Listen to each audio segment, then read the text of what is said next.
पिछले 24 घंटे में उड़ीसा के ऊपर रेनफॉल का डिस्ट्रीब्यूशन फेयरली वाइडस्प्रेड रहा है। 6 जगहों पे हैवी रेनफॉल दर्ज की गई है। सबसे अधिक वर्षा कालाहांडी में लांजीगढ़ में 96.4 मिलीमीटर दर्ज की गई है। बाकी सब जगहों पे जो है अनेक स्थानों पे हल्की से मध्यम वर्षा तो दर्ज की ही गई है। झारसुगुड़ा में तापमान सबसे अधिक 36.6 डिग्री सेल्सियस दर्ज किया गया है। अब बात करते हैं सिग्निफिकेंट वेदर सिस्टम की। तो सबसे पहले मानसून की बात करते हैं। जो साउथ वेस्ट मानसून था आज वो फर्दर उड़ीसा में कुछ और हिस्सों में एडवांस किया है, जिसमें कि वो अगर देखें तो मानसून की जो नॉर्दर्न लिमिट है वो भवानीपटना से होती हुई पूरी उड़ीसा के अंदर घुस रही है और पूरी से पास से टच करती हुई बाहर निकल रही है। तो उसमें थोड़ा सा मानसून फर्दर एडवांस हुआ है उड़ीसा के अंदर। उसके अलावा एक ट्रफ लाइन है जो कि साउथ ईस्ट राजस्थान से चलती हुई डीप डिप्रेशन के सेंटर तक जा रही है, जो कि नॉर्थ वेस्ट बे बंगाल और वेस्ट को बांग्लादेश एंड बांग्लादेश कोस्ट के ऊपर बना हुआ है और वो होती हुई जा रही है north Madhya Pradesh, Chhattisgarh, Jharkhand, getting waste Bengal और समुद्र सतह से 0.9 किलोमीटर ऊंचाई पर बनी हुई है। अब बात करते हैं सिस्टम की बात करें तो सिस्टम अभी जो है वो लैंड में क्रॉस कर चुका है।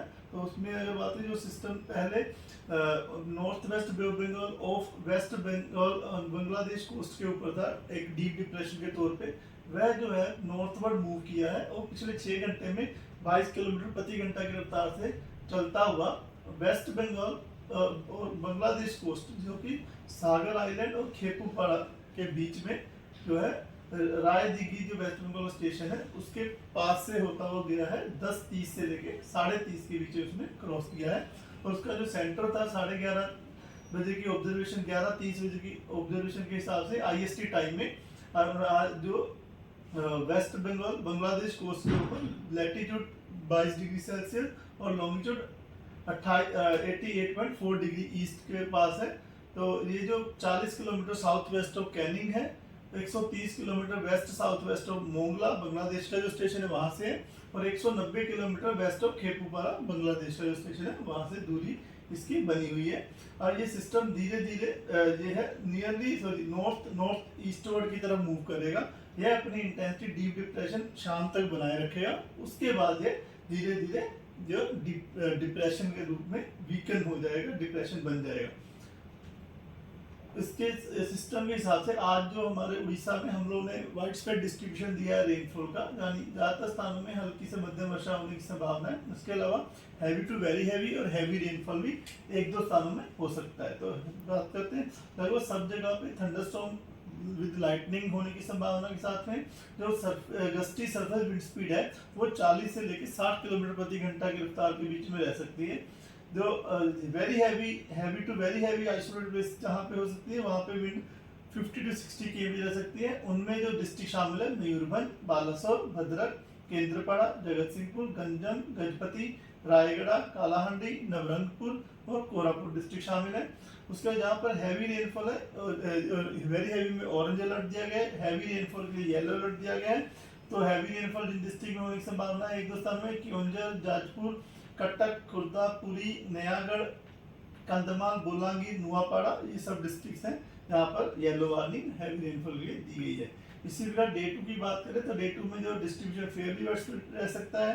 आइसोलेटेड बेस में हैवी रेनफॉल जहाँ से मयूरभंज, बालासोर, रायगढ़, नुआपाड़ा, कालाहांडी, नवरंगपुर, कोरापुट और मलकानगिरी डिस्ट्रिक्ट। बाकी पूरे उड़ीसा में इसके साथ साथ thunderstorm with lightning, gusty wind speed जो है 30 से 50 किलोमीटर प्रति घंटा की रफ्तार से बहने की संभावना है। डे 3 में जो है वार्निंग कम है, उसमें मयूरभंज, केओंझर, ढेंकनाल, अनुगुल, देवगढ़, संबलपुर, झारसुगुड़ा, बरगढ़, सुंदरगढ़ यहाँ पे थंडरस्टॉर्म विद लाइटनिंग और गस्टी 30 to 40 km रह सकती है। इसकी वजह से येलो वार्निंग दी गई है। बाकी पूरे उड़ीसा में रेनफॉल का डिस्ट्रीब्यूशन स्कैटर्ड रहने की संभावना है 31 मई को। उसके बाद 1 और 2 और 3 मई को जो है जो हमारे फिलहाल 1 जून को मयूरभंज, केओंझर, कोस्टल उड़ीसा में आइसोलेटेड रेनफॉल डिस्ट्रीब्यूशन दिया गया है। 2 मई को मयूरभंज, बालासोर, गजपति, रायगढ़, कोरापुट, मलकानगिरी और 3 और 4 जून को भी इन्हीं जगहों पर आइसोलेटेड रेनफॉल का डिस्ट्रीब्यूशन रहने की संभावना है। वार्निंग कोई नहीं है। टेम्परेचर की फोरकास्ट बात करें तो अगले 3 दिन तक तापमान में ज्यादा बदलाव नहीं देखा जा सकने की संभावना है। फिशरमैन वार्निंग अभी कंटिन्यू है।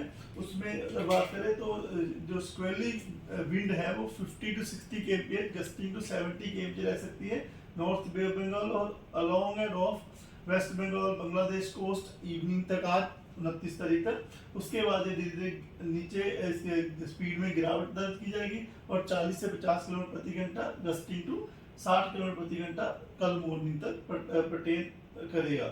उसके अलावा अगर उड़ीसा की बात करें तो स्क्वेली विंड जो है उड़ीसा के अलोंग एंड ऑफ कोस्ट पे 40 to 50 kmph gusting to 60 kmph जो है रीच कर सकती है। वो 30 तारीख तक कंटिन्यू रखने की संभावना है। सी कंडीशन जो है रफ टू वेरी रफ रहेगी इन एरियाज में और फिशरमैन को एडवाइस किया जाता है कि वो deep sea north adjoining central bay of Bengal and along and off Orissa coast में फिशिंग के लिए ना जाए 30 तारीख तक। धन्यवाद।